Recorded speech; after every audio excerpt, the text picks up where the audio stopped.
Why Nike doesn't like Roger Federer.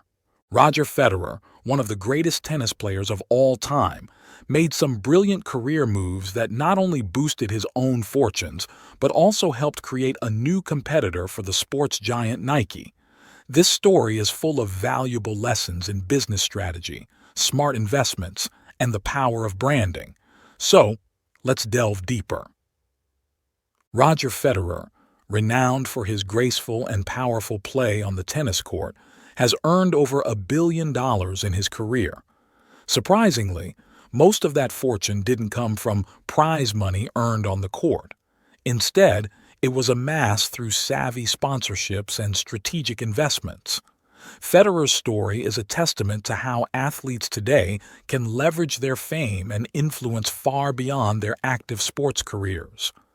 The turning point for Federer came in 2018. At that time, he had just won the Australian Open, becoming the oldest player in history to be ranked #1. This achievement put him in a strong position to negotiate a new deal with his longtime sponsor, Nike. Federer had been with Nike since 1994, a partnership that had become almost as legendary as his tennis career itself. To many, Federer and Nike were practically synonymous. So, why did Roger make the big switch to Uniqlo? Federer made a surprising move. Instead of renewing his contract with Nike, he signed a new deal with the relatively unknown Japanese brand, Uniqlo. This decision was a game changer and sent shockwaves through the sports and business worlds. So why did Federer leave Nike? The answer lies in two significant advantages that Uniqlo offered. 1. An unmatched financial deal. Uniqlo proposed a deal worth $30 million per year for 10 years, even extending beyond Federer's retirement. This kind of long-term, high-value contract was almost unheard of, especially for an athlete who was already 37 years old. It was a testament to Federer's enduring marketability and appeal. 2. Freedom with footwear. The Uniqlo deal did not include shoes, leaving Federer free to sign a separate endorsement deal with any shoe manufacturer. This flexibility was incredibly valuable, giving Federer the opportunity to explore other lucrative deals in the footwear market. Initially, Federer continued wearing Nike shoes even after signing with Uniqlo, but then he noticed something interesting in his home country, Switzerland. Many people were wearing shoes from a local company called On Running. Intrigued by their growing popularity, Federer decided to meet with the founders of On Running. What followed was a meeting of minds and a strategic partnership that would prove to be highly beneficial. Federer agreed to become a global ambassador for On Running and acquired a 3% stake in the company. At the time, this investment might have seemed modest and somewhat risky, given that On Running was not a well-known global brand. However, Federer's involvement brought significant visibility and credibility to the company.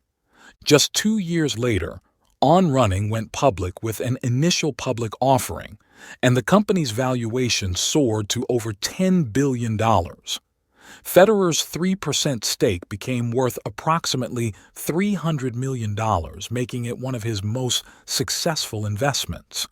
The company's sales continued to grow rapidly, increasing by 69% in the past financial year alone and surpassing $1 billion in revenue. On Running's story bears a striking resemblance to Nike's early days. Nike started by making running shoes and then expanded its reach by signing Romanian tennis player Ilie Nastase as their first sponsored athlete. Over time, Nike grew its presence in almost every major sport, partnering with top athletes and evolving into the largest sports apparel company in the world. On Running appears to be following a similar path. They have already signed sponsorship deals with top tennis players like Iga Swiatek and Ben Shelton. The company predicts these partnerships will contribute to a 40% increase in sales this year. Such strategic moves are helping On Running establish itself as a formidable competitor in the sports apparel industry. Another significant step for On Running was expanding into the lifestyle segment by selling sneakers. This market presents enormous financial opportunities, as the sneaker business is much larger and more lucrative than the niche markets of running and tennis footwear. Just as Nike once broadened its appeal by entering the lifestyle segment, On Running is poised to do the same. However, this expansion comes with challenges. On Running needs to establish itself as a legitimate and desirable brand for a broader audience. They need to shed any perception of being niche footwear for venture capitalists or those with knee injuries and become a go-to brand for the general public. On Running has made impressive strides in a relatively short time. The company achieved $1.3 billion in revenue in 2022, just 12 years after its founding. For comparison, Nike made $14.1 million in 1976, which, adjusted for inflation, would be about $74.5 million today. This shows that On Running is off to a promising start, but they still have a long way to go to reach the heights of Nike. One of the key challenges for On Running will be maintaining their rapid growth while expanding their brand appeal. They need to continue innovating their product lines and marketing strategies to attract a wider audience. Additionally, they must compete with established giants like Nike, Adidas, and others in the highly competitive sportswear market. So, in summary, Roger Federer's decision to leave Nike and partner with Uniqlo and On Running was a masterstroke.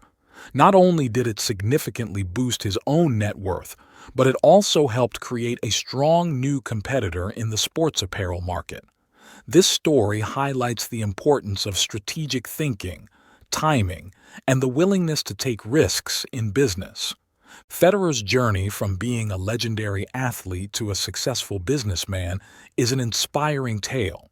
It teaches us that with the right moves and partnerships, even the most established norms can be challenged and new opportunities can be created. So when you think about business moves and investments, remember Roger Federer's story. It's not just about aligning with big names and brands. Sometimes the real game changers come from looking at the new and unexpected opportunities. Thank you for watching. Don't forget to like, comment, and subscribe. Watch more videos by clicking on this video right over here.